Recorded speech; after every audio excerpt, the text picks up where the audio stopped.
Houston, they would strip the wallpaper from the wall and take it all, wipe the walls clean to make sure there was no leaven in the house. And the leaven was swept and it was removed outside of the house. And even as the leaven was removed outside of the house, Jesus, who knew no sin, became sin for us. In other words, he took on our leaven. Therefore, he was buried outside the city, removed. So that's the Feast of Unleavened Bread. But also what's interesting is that, according to tradition, what they would do is they would actually take all the leaven that had been gathered up from the house and they would go outside the city and they would actually burn it. But anyway, so back to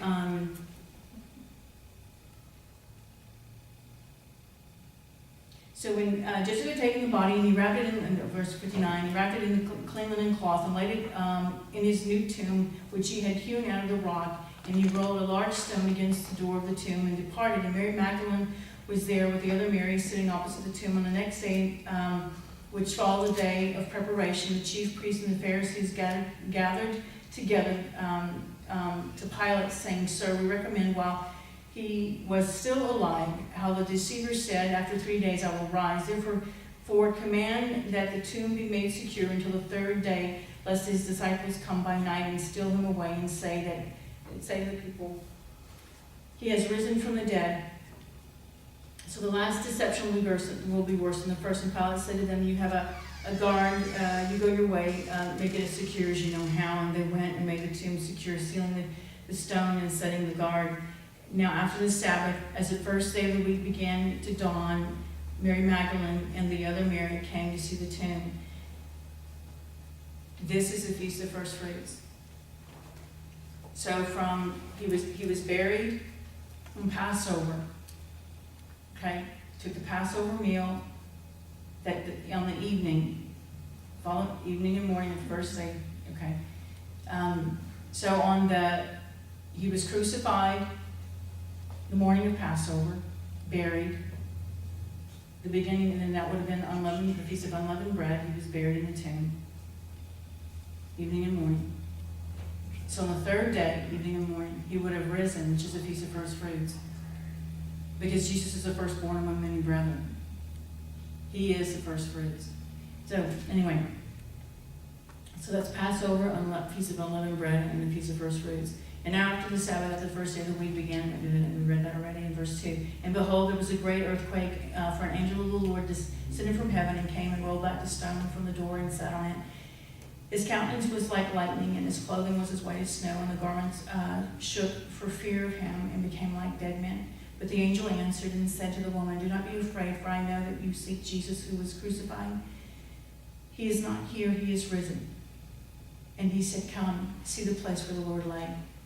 So go quickly and tell the disciples that he is risen from the dead, and indeed he is going before you into Galilee. There you will see him. Behold, I have told you."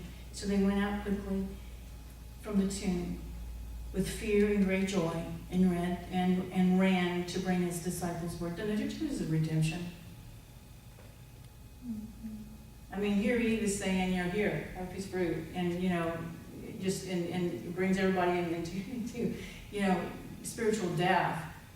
And for the Lord to allow women to be the ones to declare his resurrection and his redemption. I mean, that's good. So they went out quickly from the tomb with fear and great joy, and to bring his disciples the word. And they went to tell his disciples, behold, Jesus met them, saying, "Rejoice." So they came and held him by the feet and worshipped him. And then Jesus said to them, "Do not be afraid. Go and tell my brethren to go to Galilee, and there they will see me." Now while they were going, behold, some of the guards came to continue the rest of the story. But anyway, that's it.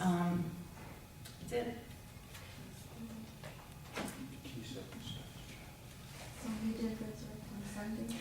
He resurrected on the Feast of First Fruits. Yeah, which it says, because you have to remember that we're on a Greek calendar, as opposed to, when we live in a Greek calendar, as opposed to a Hebraic calendar. So, our days are just slightly different. But she said the first day of the week, so on a Greek calendar it would be a Sunday. But it would have been First Fruits. Which is the 16th of Aviv. Mm-hmm. Yeah. No, 17th of Aviv. He rose on the 17th. Passover is the 15th, and then unleavened is the 16th, and then first fruits is the 17th. He rose on the 17th of Aviv. I was thinking of the 14th, which was an evening. Yeah. What was the day of preparation? Was that to get ready for the Sabbath? No, they actually call the day of preparation,